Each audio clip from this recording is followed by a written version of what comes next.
L'ADIR et RFO, avec le concours de l'Europe, l'État et la région, vous présentent les nouveaux défis.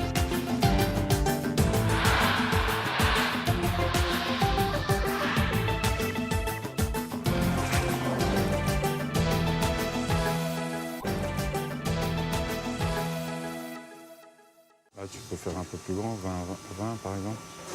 Dernier jour de révision en atelier pour Laurent et les autres stagiaires en métallerie. La formation se termine. Bientôt, l'examen.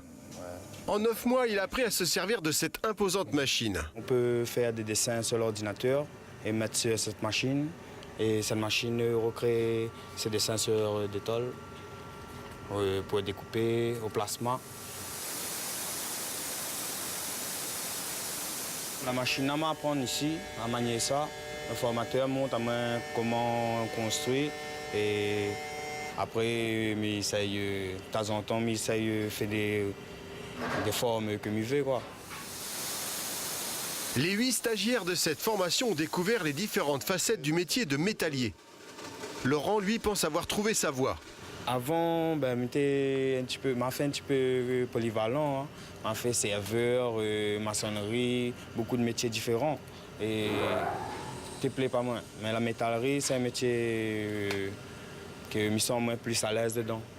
Dans ce métier, la métallerie, qu'on peut faire beaucoup de choses, des portails, des calculs, on apprend beaucoup de techniques. L'activité la plus prisée dans cet atelier, celle qui plaît le plus à nos stagiaires, c'est la soudure. C'est un vrai plébiscite. Loïc est même très fier de maîtriser une technique sensible pour souder l'aluminium. Je m'entraîne à faire des balayages pour l'alu parce que l'alu est plus dur à souder par rapport, il faut bien chauffer le fer avant de mettre du métal d'apport parce que si on chauffe mal le fer, mais la fusion du métal d'apport prend mal. Ça veut dire qu'il ne fait pas des genres de fusion, il ne fait pas la fusion. Il faut bien chauffer avant. Là, on est à la fin des stages, mais on sait déjà à peu près tout. On sait des montages, des soudures, des découpages au plasma, comme ça là. Découpage au plasma, se servir de la plieuse, on sait à peu près tout. Alain a été aiguillé vers ce stage par la conseillère de Pôle emploi. À 30 ans, il est très intéressé par les opportunités d'emploi offertes par la métallerie.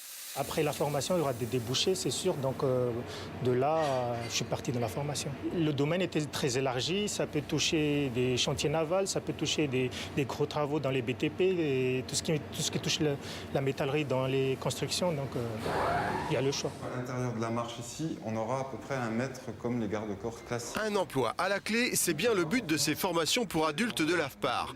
Les cours sont très pratiques. Je devrais facilement répondre. Il n'empêche que les stagiaires se retrouvent aussi en salle de cours pour étudier un peu la théorie. On n'a pas de matière générale, on fait juste tout ce qui touche à la métallerie uniquement, quoi. Donc on fait 20% du temps de théorie, dans lequel on fait du dessin industriel et de la technologie qui touche tout ce qui touche à la métallerie, les machines, outils, etc. La rampe, elle garde. Et tout cela en très peu de temps, moins d'1 année.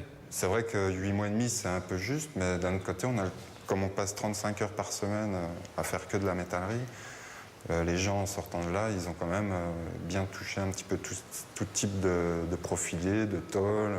Entre rampant et partie droite. La formation accueille jusqu'à 14 stagiaires par session. La prochaine débute le 6 avril. Pour éviter les déroutes, les stagiaires sont accompagnés avant, pendant et après leur formation par un psychologue du travail. Et c'est payant. Le taux d'intégration en entreprise parle de lui-même. J'ai 80% en moyenne, 80% des stagiaires qui trouvent du travail derrière les stages. Bon, après, c'est une histoire de motivation des uns et des autres. Les stagiaires motivés découvrent le métier en atelier et en entreprise à travers des stages. C'est l'occasion pour les futurs métalliers d'utiliser les machines et d'être confrontés au monde du travail. Les ouvriers en entreprise ont plus d'expérience et ils nous enseignent comment monter les pièces et tout. C'est un gain d'expérience en entreprise. Philippe aussi a bien mis à profit son passage en entreprise. Il est prêt pour l'examen final et même pour la suite. Le dernier stage c'est fini il y a à peu près 1 mois.